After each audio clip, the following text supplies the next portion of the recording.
এটা কথা মনত পৰিলে, যেতিয়া পঞ্চায়ত নিৰ্বাচন হ'ব, একাদশমান শ্ৰেণীৰ 3খন পৰীক্ষাৰ যি প্ৰশ্ন কাকত ফাদিল হৈছিল তাৰো আমি পৰীক্ষা পাতিব লাগিব। পৰহি দিনাখন মই 29 তাৰিখে মই দুধনৈত গৈছিলোঁ। দুধনৈত এগৰাকী ছাত্ৰীয়ে মোৰ ওচৰত আহি ক'লে যে মামা, উচ্চতৰ মাধ্যমিক 2য় বৰ্ষৰ বাবে প্ৰস্তুতি হোৱাৰ সময়।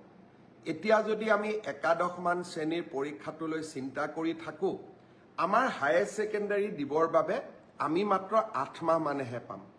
এই পৰীক্ষাটো নপতাকৈ থাকিব এই বছৰ নোৱাৰি নেকি? মই ভাবোঁ যে আমি সেবাই এই দিশটো বিবেচনা কৰিব লাগে।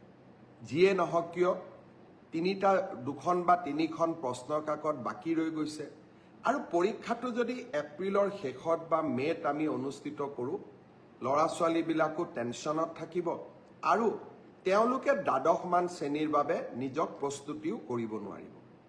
মই ভাবোঁ যে একাদশৰ পৰা দ্বাদশ শ্ৰেণীৰ পৰীক্ষাটোত যিহেতু পাছ আৰু ফেইল নাই, সেইবাবে সেবাই এই বছৰ বাকী ৰৈ যোৱা প্ৰশ্ন কাকতখিনিৰ ওপৰত পৰীক্ষা নাপাতিলেও হ'ব।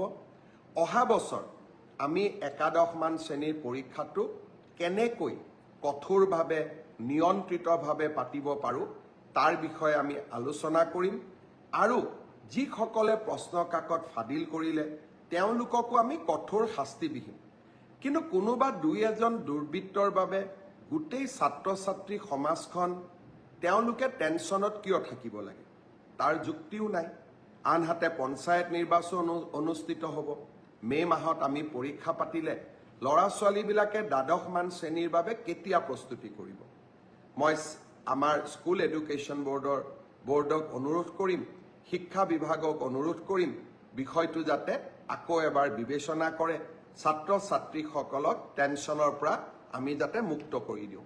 মই যেতিয়া এনেকৈ সভা সমিতিত যাওঁ, হঠাতে লগ পোৱা জনসাধাৰণে কোৱা কথাবোৰ মই খুবেই গুৰুত্ব দিওঁ। কাৰণ মুখ্যমন্ত্ৰী হ'লে সকলো কথা জানিব নোৱাৰি। যেতিয়া আমি গাঁৱত যাওঁ, চহৰত যাওঁ, সৰ্বসাধাৰণ মানুহক কথা পাতোঁ, তেতিয়া আমি নিজৰ ভুলবিলাকো নিজে বুজি পাওঁ। আমি আমাৰ আঁচনিবিলাক সংশোধন কৰিব পাৰোঁ আৰু জনগণৰ সেৱাত আমি কাম কৰিব পাৰোঁ। আমি দিছপুৰত বহি থাকিলে একাদশমান শ্ৰেণীৰ ছাত্ৰ ছাত্ৰীসকল, যিসকলে হায়াৰ ছেকেণ্ডেৰী পৰীক্ষা দিব লাগিব ফাইনেল ইয়াৰৰ, জীৱনৰ আটাইতকৈ মূল্যৱান পৰীক্ষা, তাৰ হয়তো আমি বেদনা বা তেওঁলোকৰ অনুভৱবোৰ বুজিবই নোৱাৰিলোহেঁতেন।